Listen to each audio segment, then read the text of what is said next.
We'll take tonight's meeting, August 30th, capital budget meeting to order.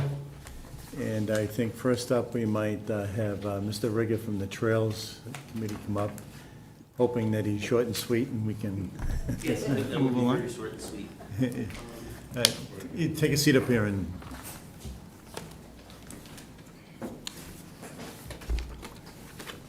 Actually, real Hi. quick, Good I'm evening. just gonna see, can you folks at home see the presentation on my screen? If I share the screen? No? I should be able to. Do you see it right now? It would help if I closed out what I was looking at. No, I do not. Okay, no. all right. Well, I sent the presentation by email earlier today.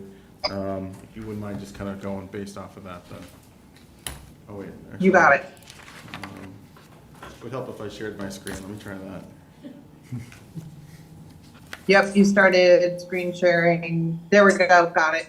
All right, yep, that did the trick. So, all right, sorry. That looks good. So my name is Gary Riggett. I'm the chairman of the Walpole Trails Committee, and I'm here to talk about a project that we hope to get funded. I'm calling it the Rocky Cobble Crossing Project. And this is going to go at the Route 1A Fields Complex. Right. So in this slide, I tried Sorry. In this slide, I tried to answer the questions of who, what, when, why, where. So the Rocky Cobble project is being proposed by the Trails Committee, and our goal is to facilitate a loop trail at the 1A Fields Complex. And currently, the only way you can do a loop is by crossing an area of large boulders, like varying from 1 foot to 3 feet in size. And this is part of the drainage capability at the fields. So the project will be to purchase and install an aesthetically pleasing 4 foot wide by 22 foot long trail bridge to cross this rocky area. If this is approved by the Capital Budget Committee, and if it's approved by Fall Town Meeting, then we hope to install we hope to place the order for the boardwalk in November, December, and then install it probably 3 weeks later. We hope to have the boardwalk in place in time for our New Year's Day hikes. And so the manufacturer, the boardwalk comes as a kit, and the manufacturer says that it can be assembled in 2 days. So next is a photo of what this thing will look like. Just takes a second. Okay. Catch up.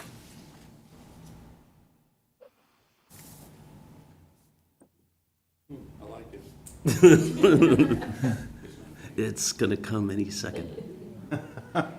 There we go. There it is. So that's an artist rendition. The boardwalk is what we're buying, and the setting is just, what they use to make things look good.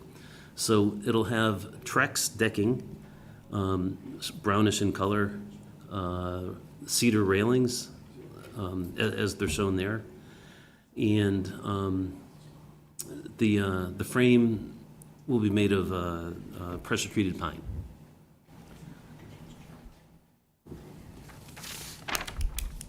And then, so the next couple of pages are going to show where exactly at the 1A Fields that this is going to be located. It's catching up. You can see it in the small version of the corner.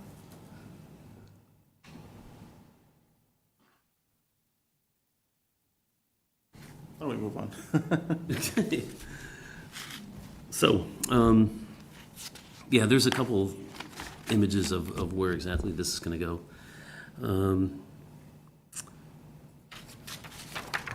There we go. So there is an aerial photo, and just for bearings, so you can see 1A sort of runs from top to bottom towards the left-hand side of the page. So this is located behind the backstop area for one of the baseball fields, and it's also sort of behind the grandstands that are at that field. And then the next photo is a little more schematic. It's a trail map showing where the trails are and where this boardwalk is going to be placed. But in the photo that's showing, near the circle, if you head towards the upper right-hand part of the page, that's the utility easement that runs out to Winter Street. Anyway, so here's the trail map. It was there. No, it's because we're on Zoom and that's not connected to this. It's still just catching up from the Zoom, so it's just, I think it's too So, many but, yeah, things. so some of us might be familiar with the utility easement that runs down to Winter Street.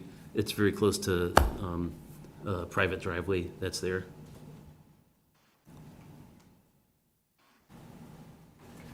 All right. So maybe we'll just go off the handout, Harry. And then, the next page has the trail map, and you can kind of see so the loop trail sort of, this, you are here, little orange banner. There's a kiosk that we put in place this summer. So that's sort of a reference point.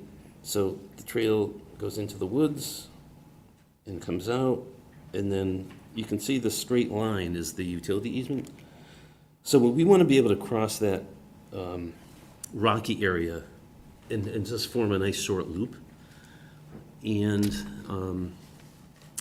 the next photo, I hope that shows up because that's taken at ground level. So it shows you like what people need to cross now to complete a loop trail.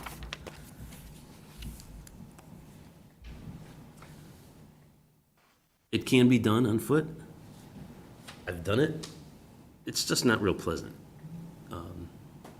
The rocks vary in size. So if they were bigger rocks, they would be like a jetty that you'd see down on the Cape somewhere. But this is a mix of rocks that are anywhere from 3 feet to maybe 6 inches or so. It's uneven footing.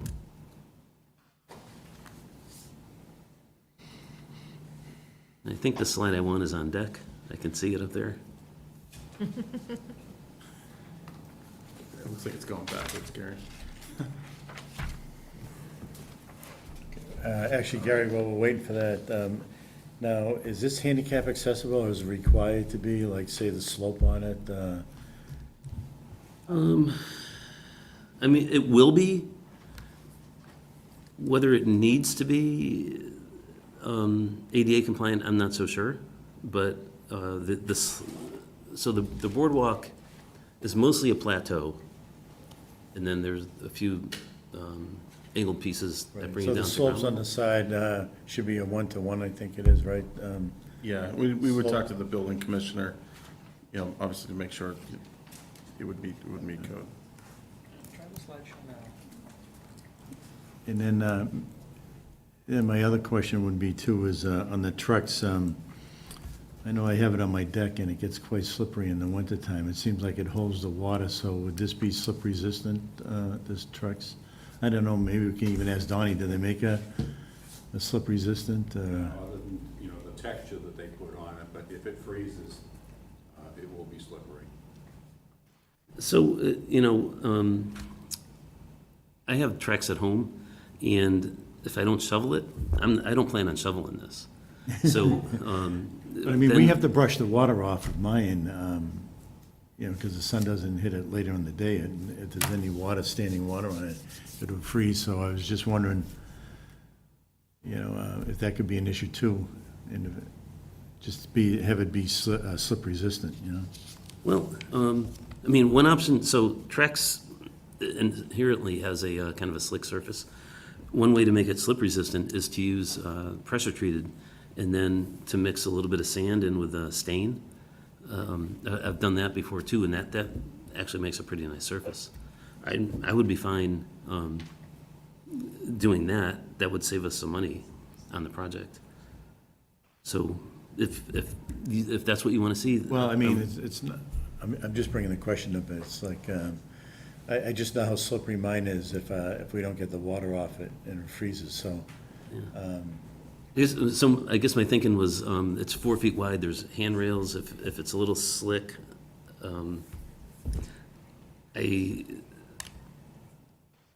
First of all, I didn't really think about it, but second of all, it seems easy to mitigate just with handrails, but we can go with pressure treated and then just mix sand in with the stain.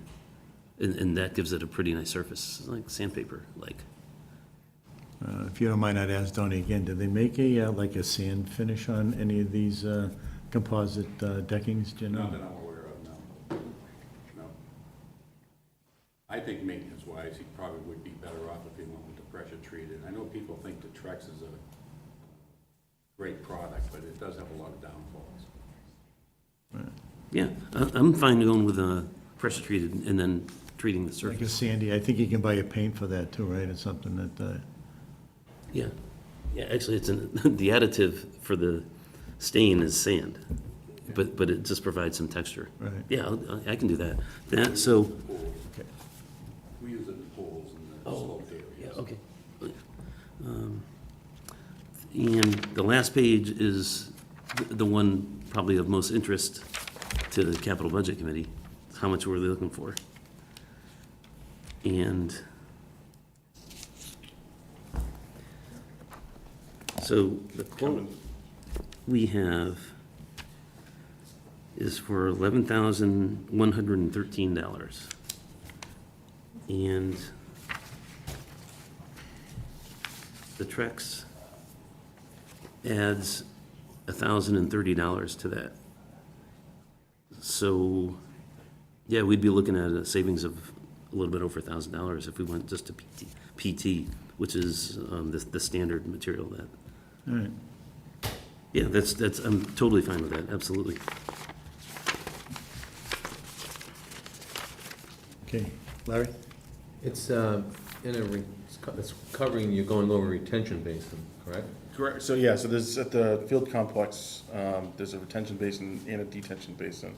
And when they both fill, let's say a big storm comes through, what you see there, it acts as a spillway, and that water is diverted down that riprap out back behind the field complex rather than going down Winter Street, that easement. And I was explaining, there was a circumstance that actually happened during the construction phase, but fortunately, the general contractor and the engineer were still on site.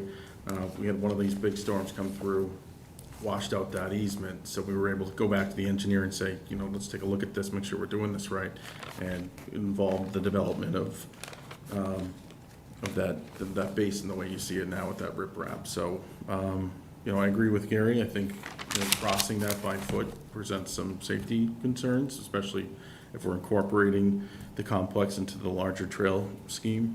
But that's the function of that riprap that you see there. My only question is, would it be flooded out? Would it be, if we get a storm, will it wash it out?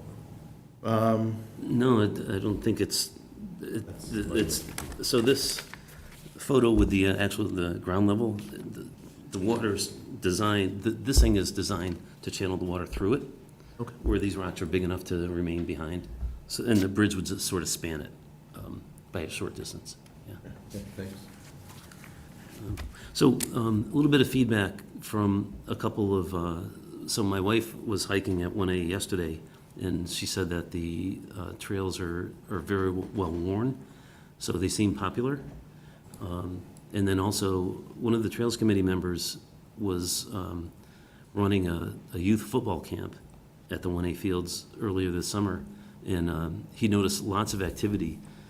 I think, when parents are there and their kids are either waiting for a game or the parents want to just get some exercise, he saw lots of activity on the trails. So the trails there are proving to be sort of popular and well-used. So,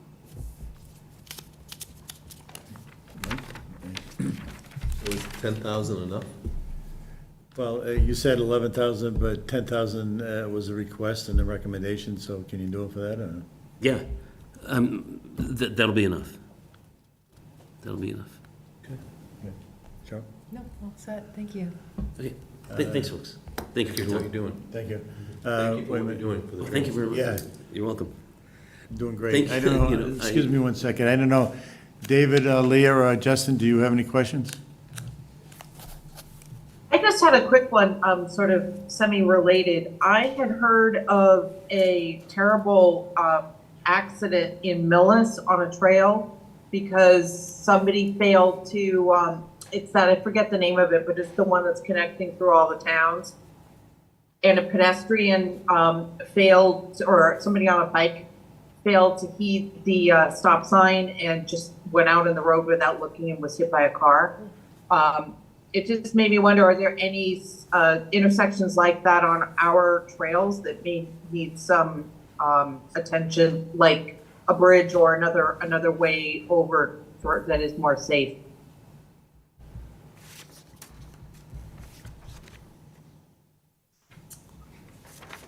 I haven't gotten any feedback from Trails Committee or Town Forest Committee members. Okay, well, they would have definitely said something. I know someone who lives in Millis and was saying, it's just terrible that the person just failed to stop when they should have. So, one of the Trails Committee members is, she's a certified trail leader with both Blue Hills and with the AMC. And she's been on all the trails all over town, and I've never heard anything back from her that, of any points of concern. Okay, great. Well, then that's all good to hear. I just wanted to ask the question because obviously what happened at Millis was terrible, and I figured you guys were on top of it. You're on top of everything else. I just wanted to ask the question. That's all. Thank you. And thanks for bringing it up.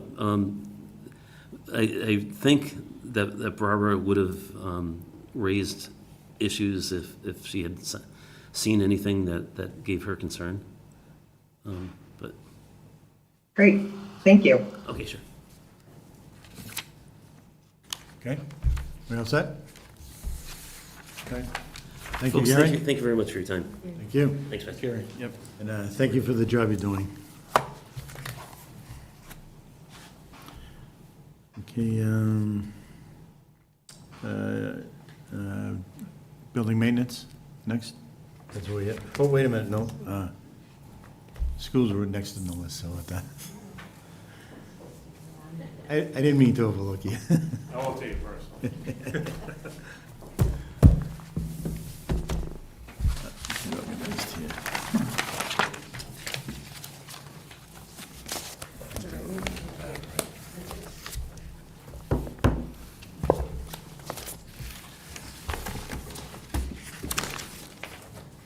Good evening.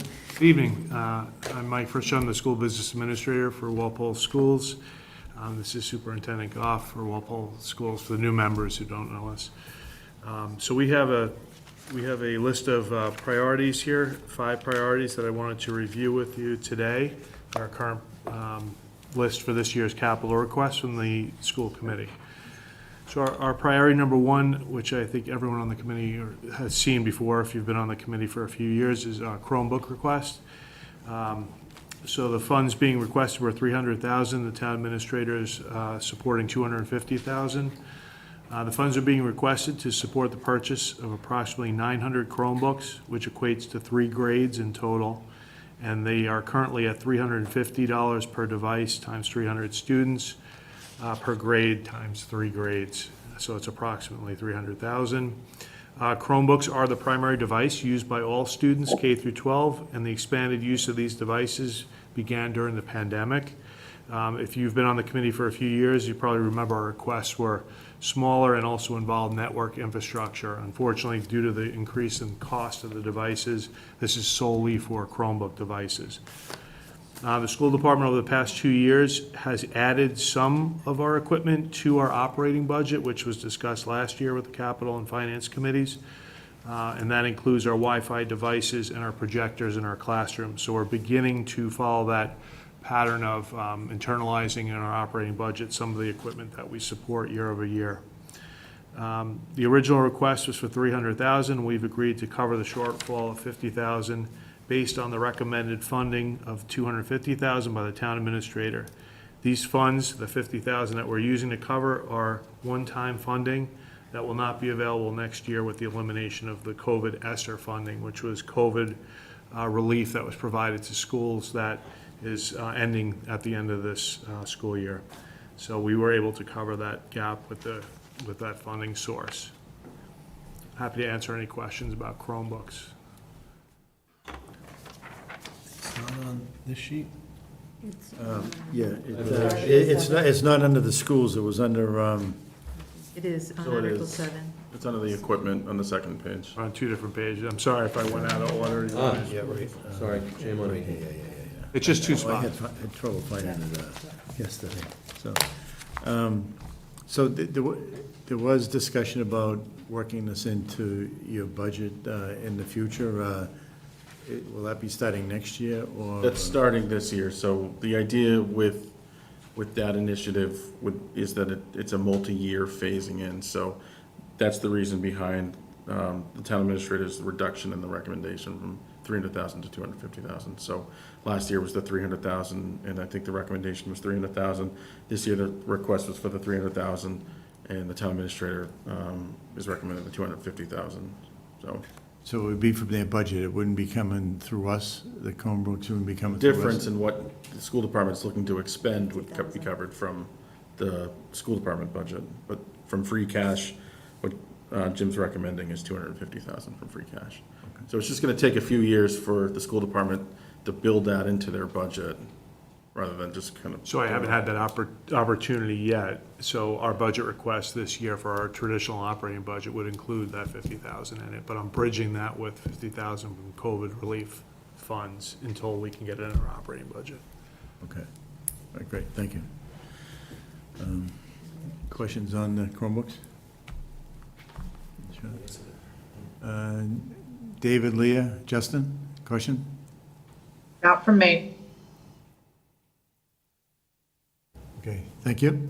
Okay, priority two, I know I'm jumping around here, is Walpole High School HVAC replacement. It was a total of 4 million requested. Town administrator is recommending 600,000. Does everyone see that on the, it's on one of the two sections, Article 6.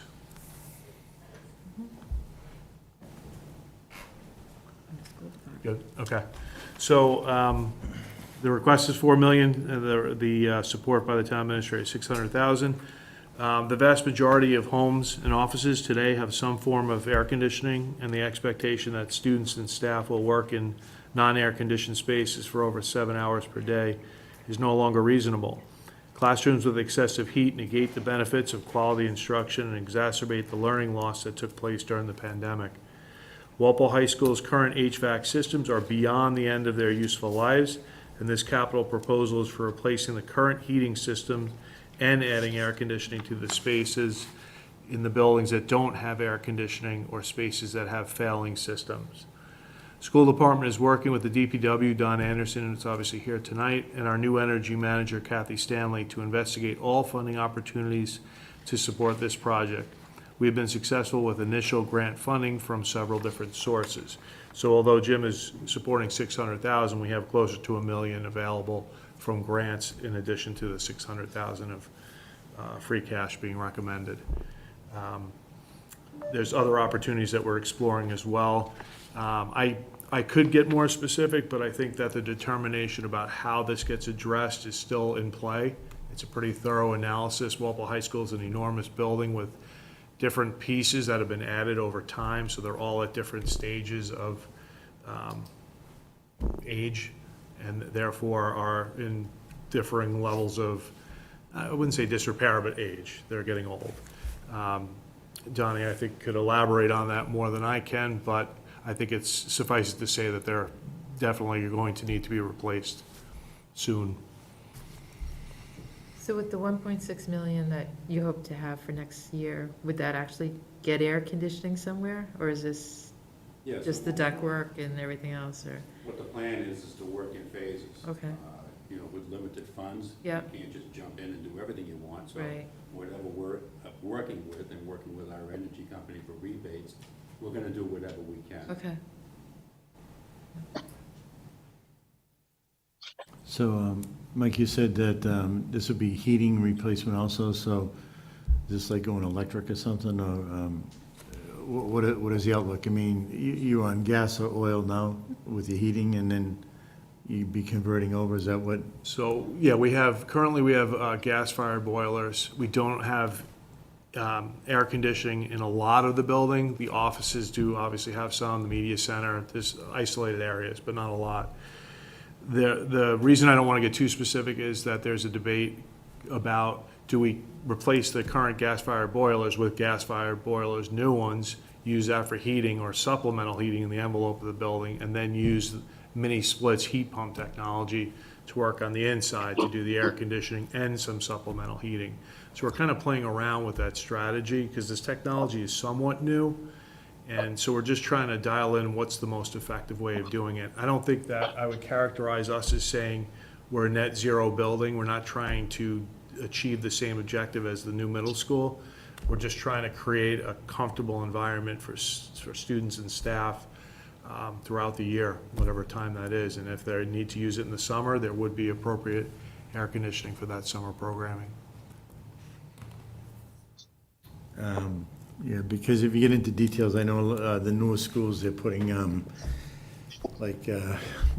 heat exchanges, heating and cool exchanges in each room, so each room could be controlled separately. They'd have like a main going around, and so is that what we're gonna do, is use the same piping In some system? areas, yes, depending on the layout of the building, like in the older section, that's what will happen, is kind of with the split systems, they'll be able to isolate each individual area. So the goal is, working with the engineers and energy people, to get the most rebates is to go electric.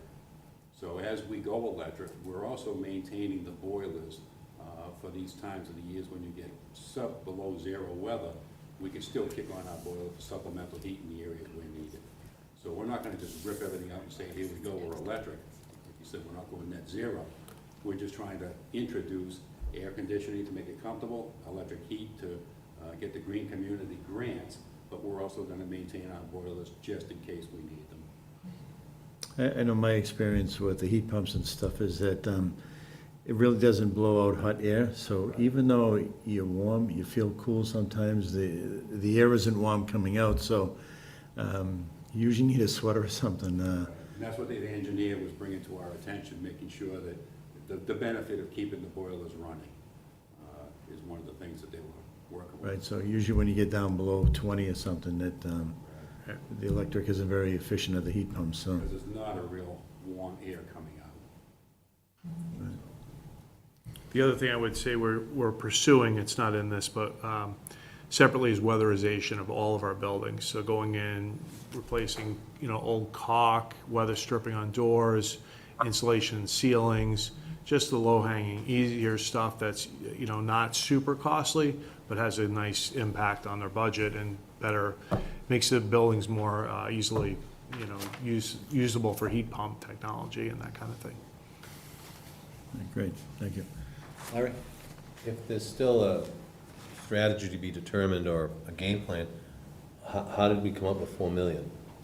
So we have a study that was just conducted by Rise Energy, who comes in and does like a full-blown analysis of your existing systems and, what they would kind of recommend. We don't have that in hand yet, but the number of 6 million total was given to us, and we've divided that up and phased it, and that's why we're using this number here. So it's a general number. We're waiting for that final study to be complete, and then we can get into the more closer analysis. So we had to put together an estimate, and this is the estimate that we were provided with.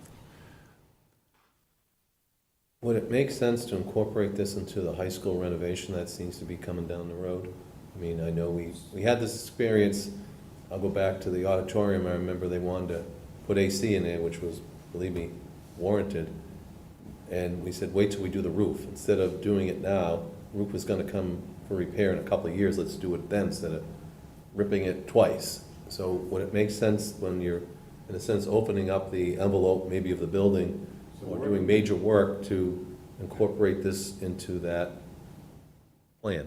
Working with the engineer, knowing that that is our goal moving forward, everything that they're suggesting or recommending that we do will be utilized when we do any kind of a renovation project. So nothing that we do now is gonna get ripped out and say, here we go with the new system. Everything that we do, working with the engineer, is going to be compatible with everything that we do in the future.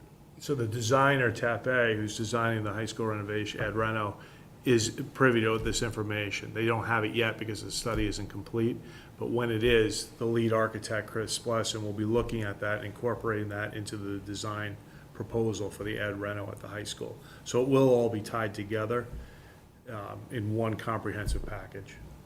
Then if I can just add on to just the timing of some of the grants and incentives that we're pursuing too, it makes sense to keep this on its own kind of separate track. So for instance, Donnie mentioned the green communities, and we're gonna go hard for funding for the green communities grant. We've been working with the Kathleen Stanley, who helped us finish out the LED streetlight project. So we're targeting that, and so it's on kind of its own separate track, and with some of the funding that would come from this appropriation and what the school department has been pursuing on its own also, we're hoping to kind of leverage those grants and incentives from the utilities too, so. Would the balance, say 4 million minus 1,624, be incorporated into the school renovation budget project, or it's? No, so that project does not, the budget that the architect's been provided with doesn't include this here. So they're working on, again, its own separate track of improvements to the school, which doesn't include this. So we're pursuing this as its own separate project. What about the other schools? So that's further down the list. Oh, okay, sorry. Good question. Getting there. Next. So, I almost see this as almost starter money for you, so when the project is ready to go, you have it in place. And then if there's money needed afterwards, you'd come back again to complete the project, is that? Right, and it's gonna take some time to will. put this in place and implement this too, so. Right. Oh, did I lose the Zoom? Mike?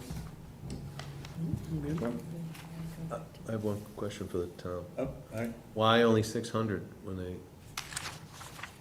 For the recommendation, just, the 4 million wasn't feasible right now, so this is what, in the conversation with Mike, we felt that this was something that, again, to use Ed's words, was seed money to start to make progress towards this. We're still early on in the design and engineering phase, that we're not ready to be purchasing or constructing anything for this project. thank you. David? I'm good. Question? Leah? Good. Justin? Okay. Okay, priority 3 for us is access control installation. It was for 250,000. I don't know which one article that was on. We were looking, it's called access control installation. It was 250,000. Town administrator's recommending 100,000. Do you guys see that line item? Okay. So, the access control system, just as an overview, is a control system which will require card access for all staff to enter the building.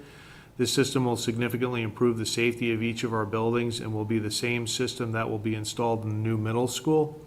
This system is networked, and the distribution of access cards will be controlled by one group who assigns privileges to each staff member. Public safety officials will have priority access, allowing them to enter through any access control doors during an emergency.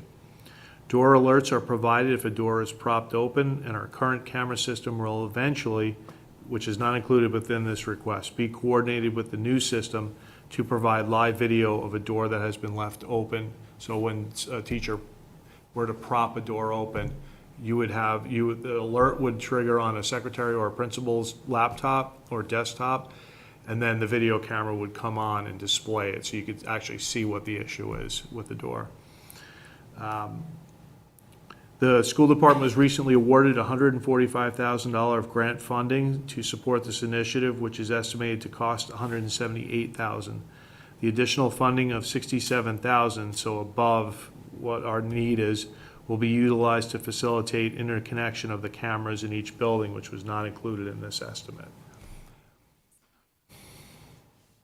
This is a work in progress, so if it sounds a little disjointed, it's because I wrote this, we talked about it with the school committee, we all agreed that this was it, and then I got the grant. And so it was kind of disjointed, so, but fortunately, in a positive way. How much was the grant? 100, what? It's actually 144,500 to be exact. Thank you. That was a pleasant surprise then, huh? Yeah, I mean, it was a long shot. We got it in the last day of the grant application. Really? The woman called us on a Friday night. We had to submit one more piece of information. We sent it, and 3 months, 4 months later, we expected to get nothing. So we got one of the highest grants in the state. Really? Nice, nice work. Good for you. Thank you. Ed, question? Larry? So did you get the 250 between the grant and what you're getting here? And what Jim's proposing. So what, Town administrator is. so the 140 actual, and the 100 so would the be actual, 250. I estimated this because I didn't have the estimates. Again, this came together on a shorter timeline. The Lantel's, the state contractor, came out recently and got me the estimate of 178. That was about a week and a half ago. So the actual estimate, again, I got after I put the 250 in. I don't know if that makes sense. So you got the grant, you need another 40-odd thousand? Right, leaving a balance based on what Jim is recommending of that 100,000 of 67 remaining. I would propose to use that to link the cameras into the access control. Is that enough? Yeah, it may be more than enough. I'll be honest with you, I think security is more important than AC. So if I was gonna move money around, I mean, with all the stuff going on out there, I think that's the priority. AC takes a backseat. That's just me. This will do it. If you support that, I've been assured that that will cover that camera tie-in. Great, thank you. So anybody else has to be buzzed in, or they have a camera or something, so if somebody wants to come in, can you talk to them, and then there's a camera so you can see who's there or whatever, so. So the front door, main entrance, and some secondary entrances have what they call an A-phone. You hit the button, the video comes on, and the intercom connects, and you can talk to the secretary who has a console. And that's in every school, and that's how they communicate back and forth before they hit the door release and open the door. Same structure set up in the new middle school. So what we have in our current schools is modern technology. I just remember moving day at colleges and trying to hold the door open and the alarm was going off the whole time, so.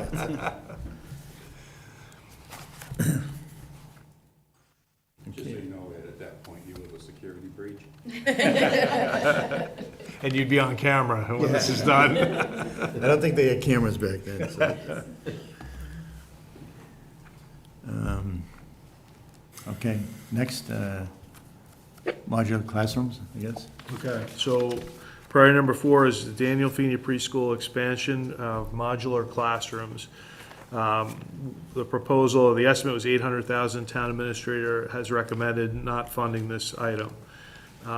We put this item on there as an FYI to let people know that our enrollments at the Feeney Preschool have grown pretty significantly.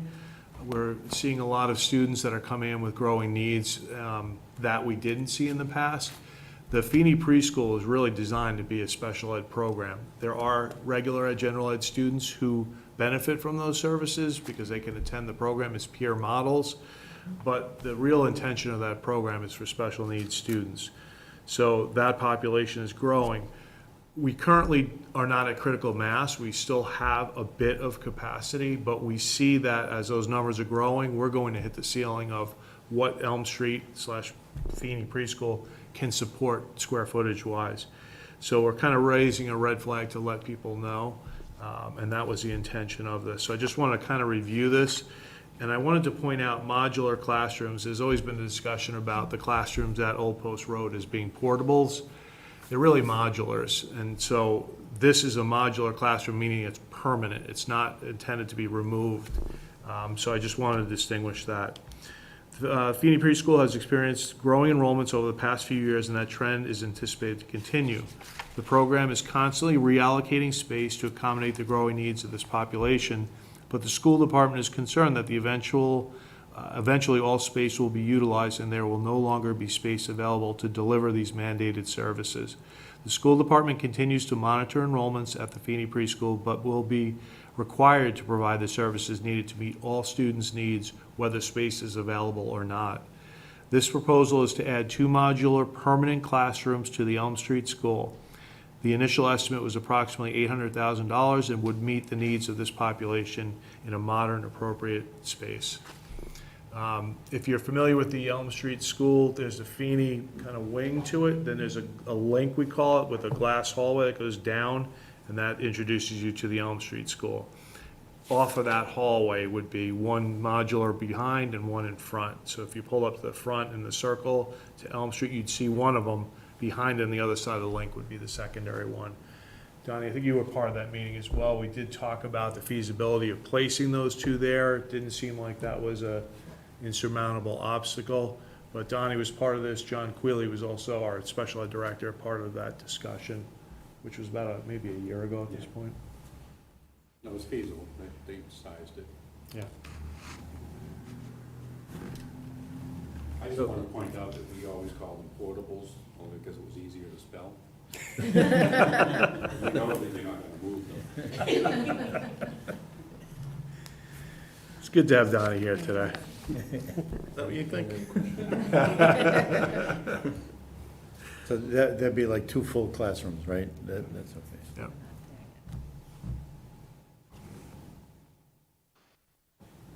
Question, Larry? I think it would help maybe at FinCom, can you show like the numbers, like it's gone from 200 to 250, Yeah, we 300, can get you you know, those I think that numbers, would yeah. help, and maybe even town meeting, just to show what you're up Absolutely. against. Yep. Because what's the capacity you think of the program right now with what you have? Yeah, we're at 89 now. Last year, it went up to 112. You add as the year goes on, as students come in, or students turn 3, and they come in, and then you're taking those students in who have special needs. Right now, we're not there yet. I mean, last year, we had to bump some rooms and move some things around, divide. For example, the principal, gave up her office, and we divided that into 2. So we could actually have 2 separate spaces, and she took like a smaller space to just kind of move around and have her office. Next year, with the middle school coming online and having the food service department in the middle school, that might free up a little bit of space, and working with Donnie and taking a look at what we can restructure, that may be able to have a little bit viable space. So we want to just make sure that we're exhausting every single option. But as Mike said, this is something coming down the pike, and we just want to make sure that people are aware of it, but yet to get you those numbers, so you can see the steady increase. And the potential new classrooms would add 20, 40, what's the capacity of those new? It depends on the program that's housed within that classroom, but I think if you went 18 to 20, you're probably in a reasonable range for each one. So it would buy you a fair amount of time, right? OT, PT space. And why you see the uptick? Is it just new development in town? What's driving it, you think? The increase in students who are qualifying for special education. It's a wider bucket, per se? Yes, yep. Thank you.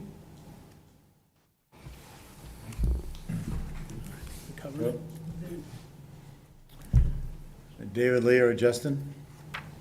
Questions? No, I'm good, All thanks. set. Great, thank you. Okay, and then our final item that we wanted to discuss tonight is the school committee's priority number 5, which is, Larry, to your question, elementary school HVAC study, design/installation. We estimated, and again, I'm estimating, 3 million, 1 million per school. Town administrator is recommending 70,000 to get an initial study started so that we can determine what we're really facing here, because we don't know exactly what that is. Elm Street School is not included within this. It's the 3 elementary schools other than that, because they currently have HVAC throughout, air conditioning, and obviously heat, but air conditioning throughout the building. So this is a proposal for the other 3 schools. This request is an estimate of the cost to provide HVAC air conditioning in each elementary school other than Elm Street. The town administrator has asked for an HVAC equipment study to be conducted to support the work being proposed in this capital request. The difference we have here that we need to be cognizant of is that the equipment in the high school, heating-wise, is old and needs to be replaced. That's not necessarily the case in these elementary schools. So we need to think about that, because you can't just couple them and put a new solution in place. If you've got equipment that's working well and it's efficient, then you may want to just approach it from an air conditioning approach. This came up in our negotiations this year with teachers who are working in these buildings that are hitting 90 degrees on certain days, and they're feeling that we want the town to at least acknowledge that this is something we're concerned about. That's why we've highlighted it here. We want to consider this as we move down the road. It's priority 5, but it's still important to us to address these needs as we move along. So at this point, the school department school committee supports the town administrator's request to begin this work with a study of the existing equipment and conditions. So that $70,000, although it doesn't come close to the $3 million, is a fair start for getting this work studied. And these buildings are also going to be weatherized, so their efficiency will improve anyway, regardless of whether this gets done or not.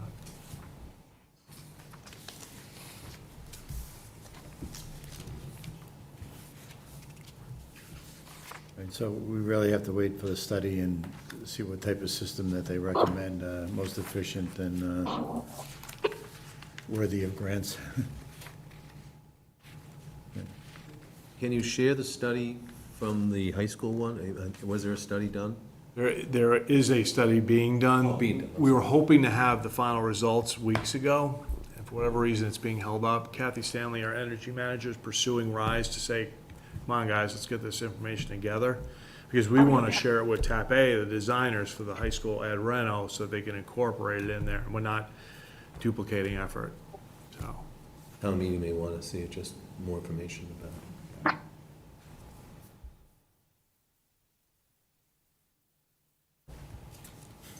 Our energy consultant Kathy has only been working with us for a very short period of time, but she's already made leaps, moving a lot of our projects forward. She's even helping me with problems that we're having at our police station. So she's been very proactive, so I think you're going to see a lot coming from her in the future as to what we can do. Is that the person we share like between 2 or 3 towns? It's the same function, so that person, his name was David Ruggiero, we shared with the town of Norwood. He actually left and took a position, I think the city of Providence, if I'm not mistaken. So after he left, we worked with Norwood and Sharon to see if we could find another individual. We really weren't impressed with the pool of candidates, and it just so happened this person, Kathy Stanley, she's her own vendor, serves in this capacity for a number of cities and towns in Massachusetts. So the one that comes to mind is like Dartmouth, a lot of towns on the South Coast.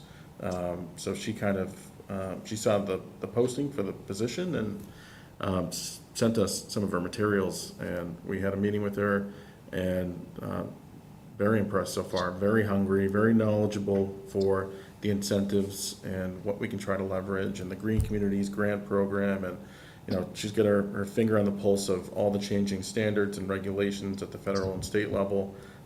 So she's really kind of hit the ground running, and her mission, she says, if I'm not saving you money, I'm not doing my job. So she's very hungry at that, and like I mentioned, she's juggling a couple different towns and has met with us on a number of different occasions, and is working on grant applications in the meantime. So very pleased with her and the work that she's done, and seems to be getting along great with the departments. So Is she a contractor? Contractor, or yeah, okay. yeah. Thank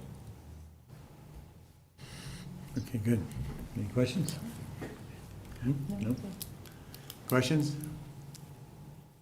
All set? Justin, David? Leah? Mike? Good? David has one. Up, David? Sorry to go backwards, but I got bounced out of the meeting. I'm down in Texas where I'm visiting with my grandchildren who are going to school in 107 degrees weather, and air conditioning is a huge thing. But I want to go back and talk about the access control, because I got bounced out of the meeting for a little bit. First of all, congratulations on getting the grant. That's huge. I understand it. I get the access control. I get how you want to link in to have the cameras connect with every entrance. Are we just talking about externally facing doors, or is there any integration for the cameras for internal classroom doors? Internal classroom, I didn't catch the last, doors.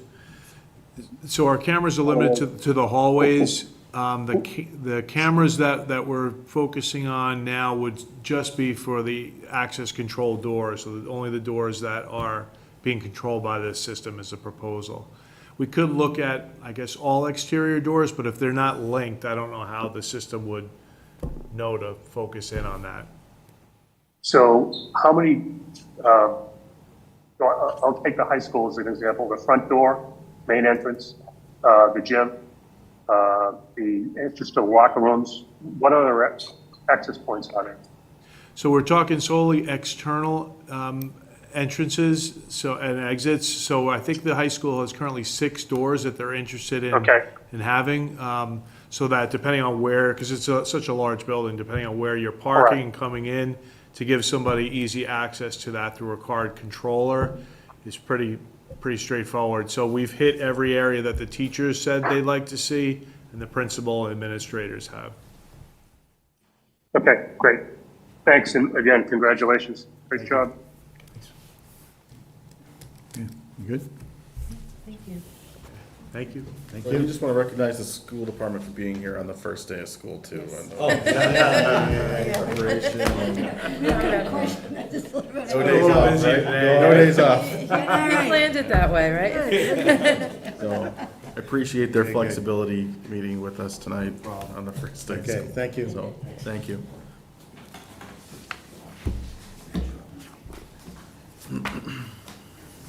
Hey, Mr. Anderson, we're out of money. I'm just happy. Patrick normally tells me to shut up, and now I'm being asked to talk. Okay, let me find where you are here. All right. So for those who don't know, I'm Don Anderson. I'm the superintendent of building maintenance. My first request I'm asking for is office space upgrades and improvements. We're calling it system-wide, and mostly what we're involved in is looking at, like at Town Hall. We've recently started remodeling some of the office spaces, and we'd like to continue with that program. If you look at some of the spaces, you can tell they haven't been upgraded in years. Most of them, if you look into them, you can tell it used to be a school, and it still shows. So we'd like to improve the working conditions for the people that are working in the offices. So that's why we're looking for that money. I know, we've come a long way since the conference room down the hall, so Yeah. not everybody could fit in the room, so. Yeah, so it's mostly, I know, because it says system-wide, I mean, just have an idea where else we might go. So you're Yeah, saying the so- town hall, like, how many rooms do you think that? So 'cause we've- at Town Hall, right now, we're already in discussion with 2 office spaces. We're talking about one of the offices upstairs for the school department, and we're also talking about the assessor's office downstairs. I don't know if you recently saw the clerk's office just got remodeled. Much nicer conditions for them to work in. It really improves their day. So we're starting here. But we're leaving it open because depending on how much each one of these improvements cost, we run into different situations. Like here at Town Hall, some of these offices still have asbestos flooring once we rip up the old rug, so now it costs me extra to get rid of that asbestos. So as the funding works with us, we'll be going into other areas. Okay, so assessors came in the other day for furniture, so that was just furniture, right? So this would be in coordination? It would be a little mixture of both, so yeah, so what you have here are 2 requests from 2 different departments. So the one from assessing, you know, obviously he was focused on his own office space and bringing it up to speed and to better serve the public for his office, in addition to the system-wide improvements that Donnie's looking to do. So we know that assessing is coming up first. I mentioned room 112 we're using as swing space after the clerk's office left, after the appropriation, the assessor's office will move into that room 112 office, and Donnie can get to work. But, for some of those other items like the asbestos that Donnie mentioned, and then for other spaces, again, really kind of system-wide, whether it's, in this building and some of the other buildings, he's got the flexibility if things come up throughout the year to make improvements and upgrades.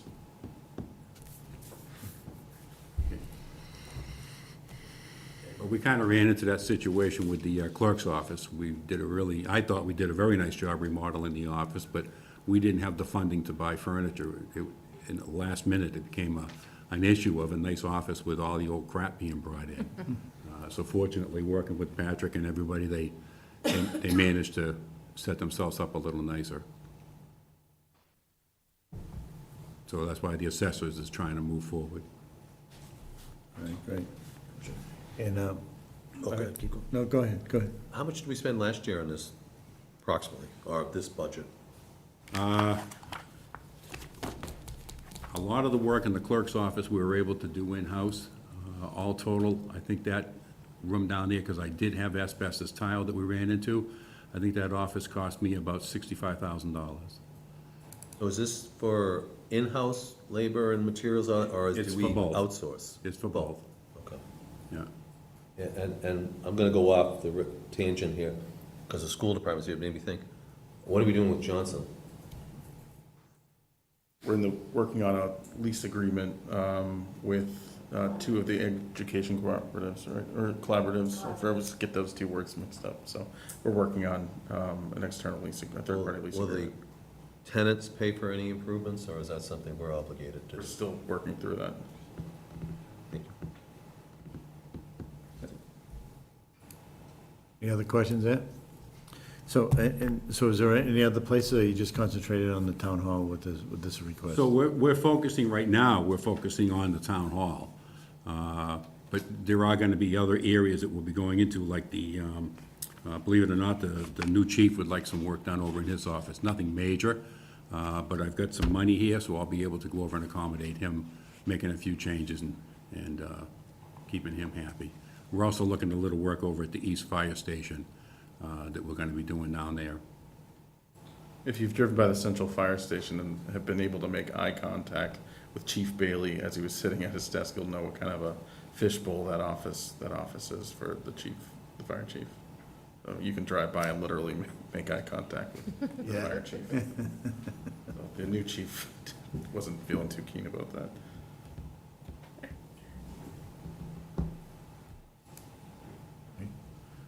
We all good?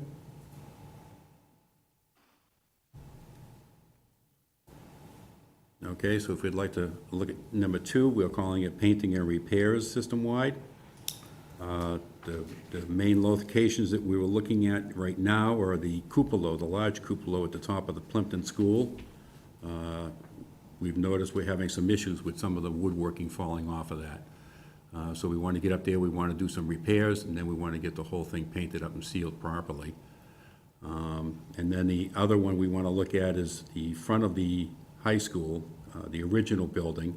There's a very large piece of woodworking out there that used to be the main entrance. And we'd like to get somebody in there to set up a lift and get that all scraped down, patched up, and painted as well. So those are the two big things that we're looking at right now for this project right here.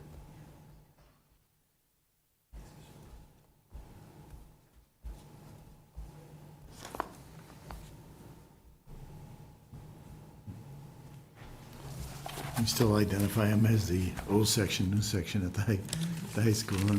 It is. Is that way when I was there, so. Okay, any questions? All right. Now, do we have like, I know with the streets and whatever, we have like kind of a inventory, and we list it, and it's kind of, planned out to do these streets 1 year, 2 year, 3 years, 5 years. Do we do the same with the buildings? Do you kind of take an inventory and, okay, we can tackle this can be done in year 2, year 3? So I really don't set it out as a plan like that. We just kind of move forward, like, I'll be perfectly honest with you. I never drove past the Plimpton School and said, I wonder if I should paint the cupola today. But when a piece of wood falls off of it, it draws your attention, so now it's on my list to do. Fair enough. So now a good example is, I'm hoping that if I have enough money here, we're planning on doing some more work over at the Blackburn Hall. I don't know if you noticed, we just put a roof on there. Now, when you look at it, the two peaks on either end need to be painted. I looked up at my new roof and I said, that doesn't look very good. So I don't necessarily have a plan of anything staged. I just look at problems and then I try and get them resolved. You do great stuff, no, that's cool. Thank you. On a greater scale, I would say, so you may remember 10 years ago, we did the McGuire report. We still reference that and use that kind of, we're a lot further along into that report now, obviously with, police station, fire station, council on aging, DPW garage, middle school project underway, high school project in design. We're pretty far along into that, but we still reference that and sort of the order of operations as far as kind of a multi-year long plan, as far as what to tackle next, so. Have you happened to notice the staging up on the old town hall, on the cupola and the clock tower? If anybody ever want to go up and see what they're doing, I can get you up there.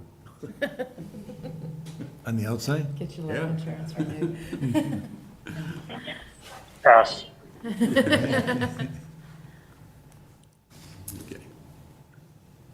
Want to go to number 3? Yep. All right, so number 3, we're looking at window and door replacements.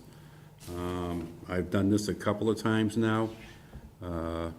Rather than trying to go out and do a whole entire building through a bid process on windows, we've been doing them sections at a time. We look at the school, we pick the worst section, we replace some windows, and we start looking at these doors, the metal doors, metal frames. We've started to replace them with the FRP doors. It's a fiberglass material, and if the frames are bad enough, we'll actually rip out the frame, replace them with aluminum. So that's what, we're working on here, doors and windows. So, and again, we call it system-wide because it gives me the opportunity to go where it's mostly needed rather than locking into one location.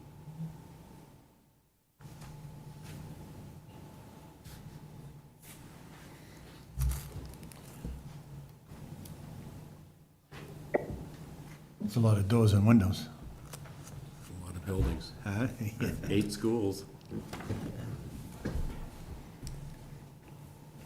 Okay. Larry? This is actually more than what you asked for. Yes. Correct.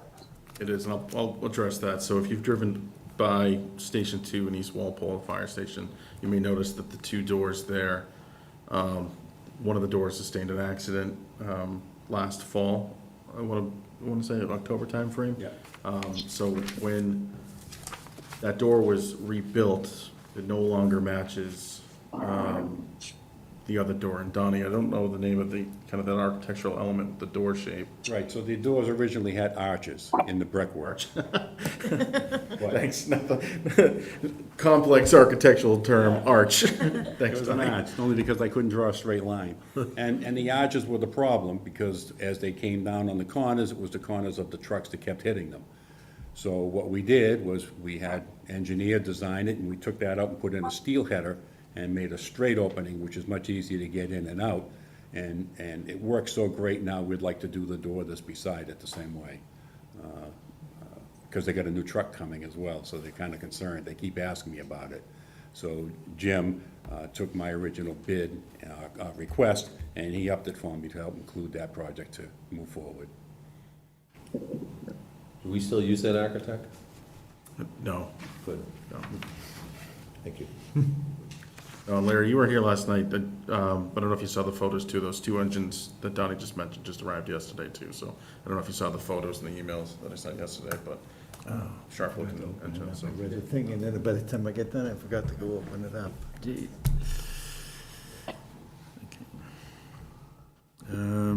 Okay, anything else on the doors and windows? Okay, Donnie, next. Right, number 4, we're looking for equipment, emergency repairs and replacements. This isn't used as just basic repairs. This is used if something actually breaks down and I have to react to it. So like if a heat exchanger goes in one of our rooftop units, I have to be able to come up with the money to get that back online, heating and air conditioning. So this just gives me a fall zone that I can use to keep the systems running.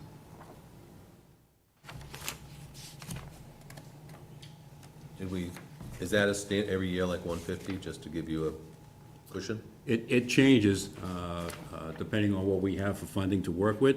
Sometimes I'll ask for 50, and I'll just keep that in case something goes wrong. We had a little bit more to work with this year, so we're keeping it in there so that if something happens, I can cover it. So in this fiscal year we're doing right, we're in now, do we allocate 150?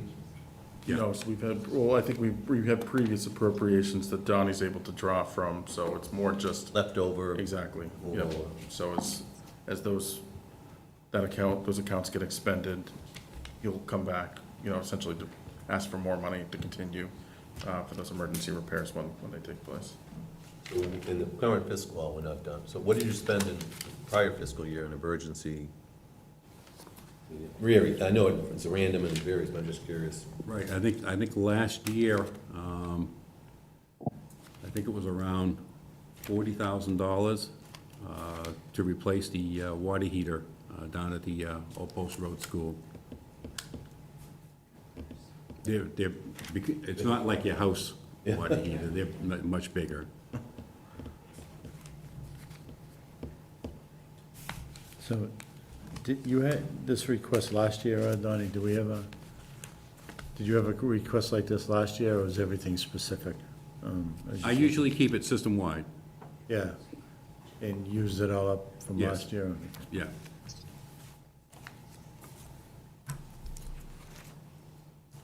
Okay, any other questions? Mike? Yep. Joe? Anything? Dave, Leah, Justin? Questions? No questions All for set. me. Okay, thank you. All right, number 5, floor, tile, and carpet. For years, we've always been working with this. As I've explained in the past, floor tiles don't last as long as they used to. Ever since they got rid of the asbestos and the glue, floor tiles just don't stand up to the constant maintenance of stripping and waxing and maintaining the floors. So, like just this year alone, during the summer, my crew went up and we actually replaced the floor tiles in 3 classrooms at the boys' school. And we try and replace it with a good tile, and hopefully the glue's gonna hold it down. And then the carpet replacement, I don't know if you noticed, I try and get rid of carpet when I'm in buildings. I don't like carpet in public buildings. It wears out, it holds dirt, and I just don't like them. So whenever I can, in a lot of these offices, you'll see, we take the carpet out, we put in tile. So that's why I'm asking for the money system-wide, so that if I have an opportunity to replace something, I'm going to. So, this a composite here? It's a vinyl planking floor. And do you use a lot of that? I mean, it's pretty durable, right? It is, I've been using a lot of it in the office spaces. I see, Rather than floor tile. In the schools, I've been using a 2x2 quartz tile because of its durability. It's very hard, so that's what we've Can't been drill it. using. You need a diamond bit to drill it, right? Yeah, so that's what I've been using in the schools, but you don't want to see something like that in an office space, so the vinyl comes in very handy for its looks. So if I can convince them to get rid of their carpet, like on clerk's office, took it out, put in the tile. So that's what we try and do.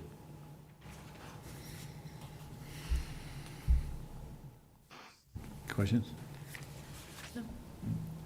Questions? No. Good, all right, great, thank you. All right? Thank you, Yeah. appreciate your time. Thanks, Tony, you do good Thank you stuff. for the presentation. Thanks. I'm not sure if we'll still be friends if you don't give it to me. Boy, that would really hurt. I gotta give Donnie credit and his division credit. They've, all the schools, all the municipal buildings, they're constantly going, you know, rain, snow, his division does an excellent job, so I just want to give them a shout out. And, you know, Donnie's been attending the high school meetings, the middle school meetings, and trying to design buildings to Donnie's standards, which is proving to be pretty difficult for the architects. So he does a great job, just want to give them a shout out. We appreciate it, Donnie, thank you. Okay, so let me see, it was 50,000.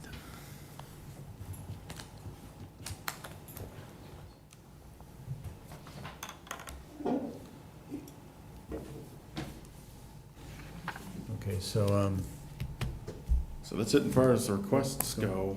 And I know the committee started making some headway last night in some of the recommendations.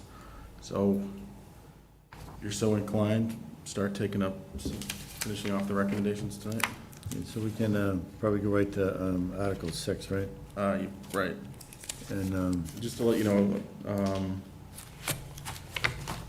was gonna say, I got the spreadsheet here too, so as the final recommendation for the articles come up, I'll be able to kind of keep track of the funding sources for each of them. yep. So we would just have to do the rest of Article 6, correct? And Right. then would we vote it on as a whole afterwards, or just So I on guess the we can do remaining? it kind of how we did last night, right? Like hold anything, we'll run down it, Exactly. anybody wants to discuss it, we'll have a hold, and then we'll vote on it that way, or? That's how we've done it in the past too, Right. right? So if you want, I can run down the list, Ed, if you want. Yeah, if you want to run down the items, and then if anybody wants to discuss anything, just speak up, and we'll hold it and then talk about it, okay? All right, so next, under public safety, the IT system maintenance replacement for $14,000 from the cable fund. The Station 2 relocation study, which is not being recommended at this time. Under building maintenance, office space upgrades and improvements. For $160,000 from free cash. Painting and repairs for $125,000 from free cash. Window and door replacement, $125,000 from free cash. Equipment emergency repair replace, $150,000 from free cash. Floor tile and carpet replacement, $50,000 from free cash. For conservation, Turner's Pond Treatment Program, $13,975 from free cash.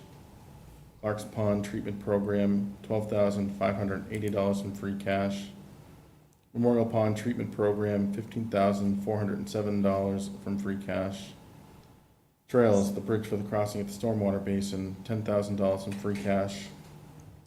School Department, high school HVAC replacement, $600,000 in free cash. The access control installation district-wide, $100,000 in free cash. Elementary school HVAC design installation study, $70,000 from free cash. The Jarvis Farm improvements, $25,000 from water retained earnings. Downtown recreation activities and elements, $10,000 from free cash. Hold. And the design construction services for the recreation pools, $200,000 from free cash. I had a hold on the IT system, just a question. Oh, IT system, sure. Okay.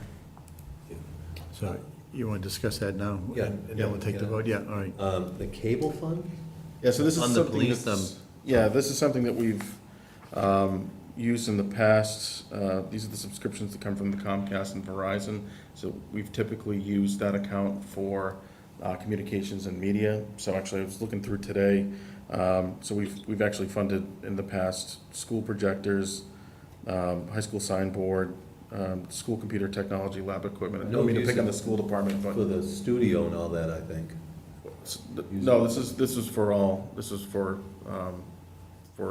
high school, most of those were for the high school at the Oh, time. right, yeah. But that was the most recent one, and that's why I chose those ones, so it wasn't that I was targeting the school department.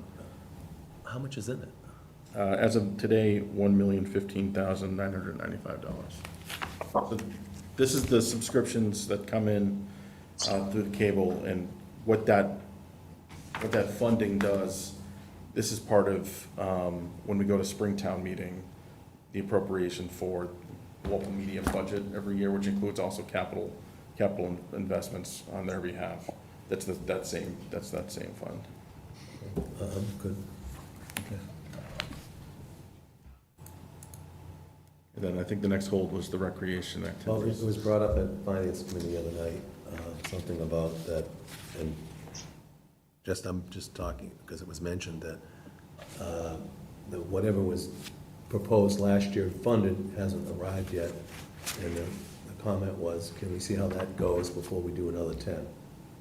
Just putting it out there. I don't know, you were. I was at the meeting too, right? so- Yeah, so we've since verified with the recreation director, and I believe he's on, Brennan, if you're there, that because of the lead times associated with these, they're arriving. The order's been placed. It's just a matter of that they haven't arrived yet and haven't been implemented yet. So I heard the finance committee members' comments loud and clear, and it's something that we're focusing on implementing, and whether to continue to invest in this, it's ultimately up to this committee and town meeting and finance committee.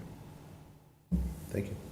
So what was the vibe? I mean, I can understand, if it, The 10,000 that was allocated for last year, the tutor, I guess, probably delays in getting, any type of stuff. Sometimes it hasn't arrived. The idea is that if we're putting stuff out there, is the community using them, adopting it? And is it worth to continue down that path?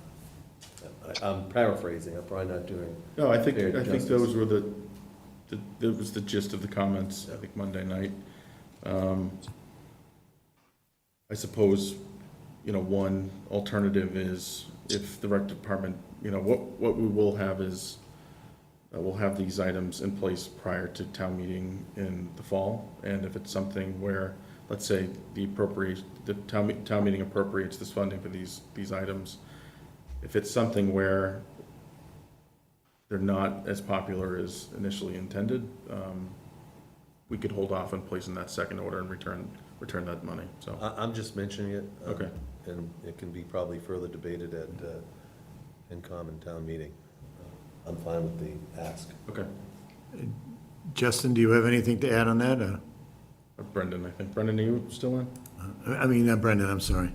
Yep, I am. Just to Patrick's point, there were some supply chain issues and delays, and they're currently scheduled to be delivered in mid-September and installed shortly thereafter. So,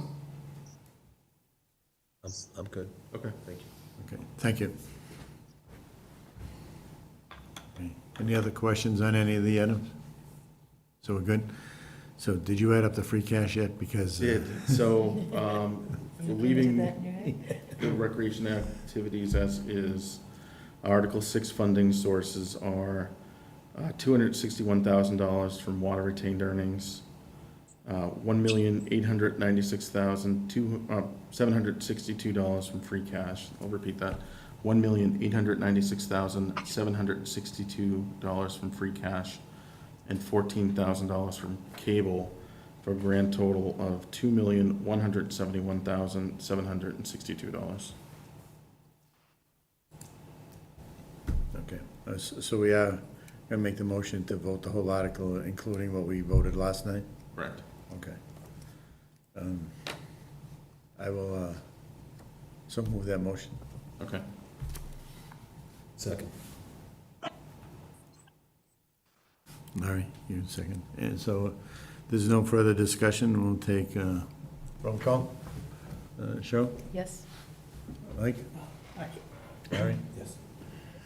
Justin? Aye. David? Aye. Leah? Aye. I'm also an aye. So that'd be 700. 0, yeah. Okay, I'm gonna run down the list for Article 7 again. So for the assessing department, office furniture and upgrades, $30,000 from the overlay account. Community and economic development, $65,000 from the Kendall Fund. Before I continue, so I just want to pull this one back out again. I want to mention, so this one won't be part of the final capital budget. This is just more, wanted to make you aware of it. Essentially what we'll do is I'll pull this one out, and ask you to endorse, after you vote Article 7, ask you to endorse that one, and Patrick DeShane's the Community and Economic Development Director, is gonna get that project started, but he more just wanted to get, the blessing of the Capital Budget Committee on that, so. The final Article 7 total will be $65,000 less, because it'll exclude that one, so. But anyway, I'll keep going. Stand-on mowers, we did those ones last night. Public safety, the unmarked cruiser replacement, $50,000 from free cash. Motorcycle replacement, $16,000 from free cash. For the fire department, command car, $70,000 from free cash. Portable radios, $29,000 from free cash. The personal protective equipment, $85,000 from the ambulance account. EMS equipment, $21,000 from free cash. The SOG programming, $20,000 from free cash. I have a hold on the first couple, just a question. On I'm sorry, which one? Command car and the, Portable command radios. cars are now. 1999 engine replacement, which isn't being recommended. The school department, the Chromebook replacement, $250,000 from free cash, and the modular classrooms, which are not being recommended.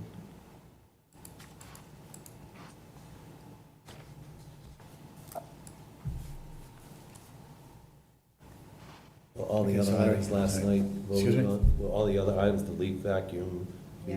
vehicle, all that was done? Yeah, we did that last night, so, Okay. yes. I'll just ask again. We've got, I don't know, I think 1.8 you said in the ambulance fund. Why wouldn't we use that instead of free cash? So Jim and I were talking about that today, actually. So, so for one, the budget, the fees that are collected from Comstar for that account haven't been trending healthy. There was less last year than the year before, and this year, the benchmark for July didn't hit benchmark, so the thought right now is not to overcommit that account, that it hasn't been trending toward projection. That's the ambulance fund. That's the ambulance fund, right, so at this time, the $85,000 is the only thing that's being identified as a funding source for capital items. But we have 1.8, and that's after we've kind of lined up 2 or 3 ambulances already. Correct, right.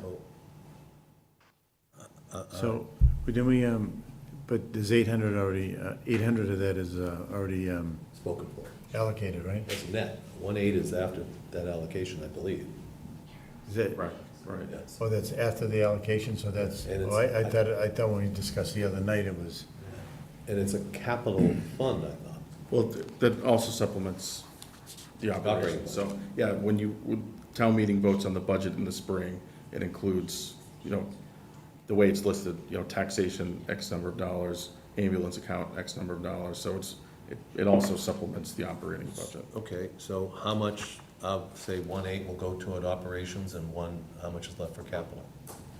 I can give you the amount for this fiscal year. It's a few $100,000, but again, it's something that the town administrator wasn't comfortable recommending at this time. Fair enough. was there another hold on that too, or was that? No. That was it? Okay. Article 7?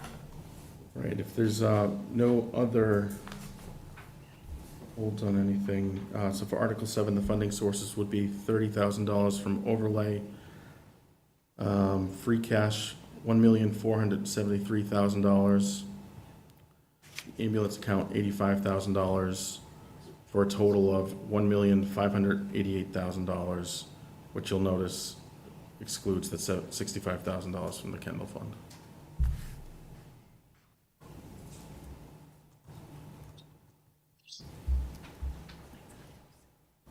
Can I make a motion to approve Article 7 with the funding sources that Patrick just mentioned? Okay. Someone else have seconded. I'll second. Sorry. Can I have a administrative question? Can I vote just no on that particular line item, or is it for the article in general? We can take that We could one take, out. yeah, take it out. No, I mean, either that or I'll just make it one against, I guess, and just explain it. I don't care, whatever works. Yeah, it's up, we can do either way. I mean, You know, years past, we did each one individually, but we don't really have, we can pull that out if you would like. And, Yeah, that's the only issue I have, so I don't, whatever works. Yeah, why don't we do that in that way too, Ed, when you're at the finance committee, on the 11th, you can at least, Larry, you'll be there also, I'm Yeah, I sure. think so, yeah. Okay. So you're objecting the To the funding funding source, source, the not the, funding not the car? Correct, Okay. so the funding for the command car, correct. only, okay. I prefer it be the ambulance fund. Okay. All right, so I guess, I guess the motion here would be, if somebody wants to make a motion, I'll make a motion for that minus the one, the number you said minus the 70,000. oh, I was gonna say, I think probably the easier way to do it would be, Whatever. make a recommendation for the command car for $70,000 from Okay. free cash, and then Larry, you can vote against it, and then for the bottom line, you can, however you wanna handle the bottom line. Whatever works. You wanna do it that way? Yeah, that'd be easy. So Cheryl made the motion, I seconded it, and then, so we'll just do the vote and then, Okay. okay, all right? So any other discussion, any articles, any parts of Article 7? Okay, so being good, we'll take a roll call vote. Cheryl? So we're doing the whole article the way that Patrick said? The whole article, the way it is Yes, here now. aye. Mike? Aye. Larry? Well, except for that. Well, I No, think, so I think the easiest thing to do would be to recommend the $70,000 from free cash, and Right. then have Larry vote against it. But then it'll carry over as the capital budget committee's recommendation for Right. the $70,000 from so, free cash. so we're voting on the motion of Article 7, the way it is, the way we just presented it. So you would probably vote against it, and then we can single, huh? I don't think so. No. No? I'm sorry. No? There's no way? No, Okay. so what we're doing is just voting on that one item, the command car right now, to recommend the command car for the $70,000 from free cash. So presumably the rest of the committee will vote yes, and Larry can vote no for that one. I make a and then do the motion to bottom. do this command car, $70,000 from free cash, Correct, yeah. and then. Second. I'll second it. Okay. So we're gonna vote okay, that one then let me- separately. All right, so, yeah, and 70,000 free cash, right?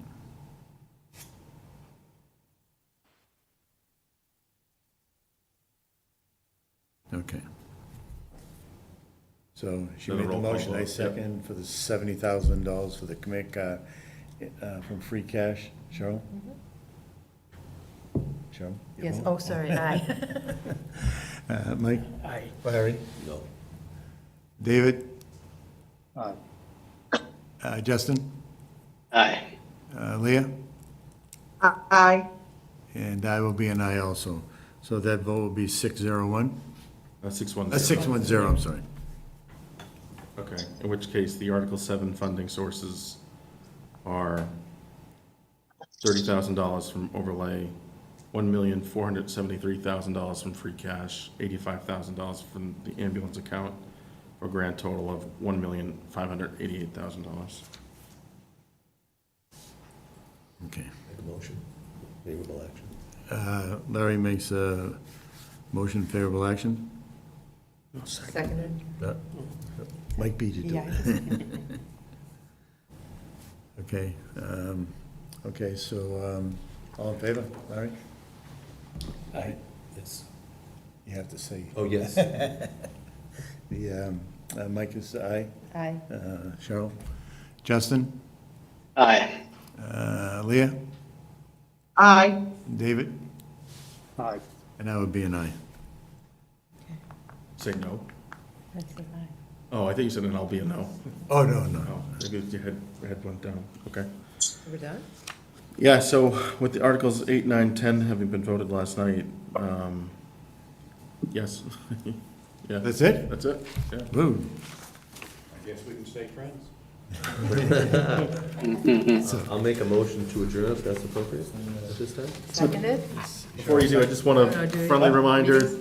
Capital Budget Committee is going to the Finance Committee Monday, September 11th at 7 o'clock. So So just wanted to point that out, and I just want to thank you all and thank all the departments that have come in and are on right now. And that's it for me. And thank you for all your work, all your effort here, Mike. Patrick. All of you, So, Thank you, Patrick. yeah, thank you, everybody. all on the screen, too. All in favor of adjourning? Aye. Aye. Aye. Okay. So you guys, you change places every time up there, so I just go from the top.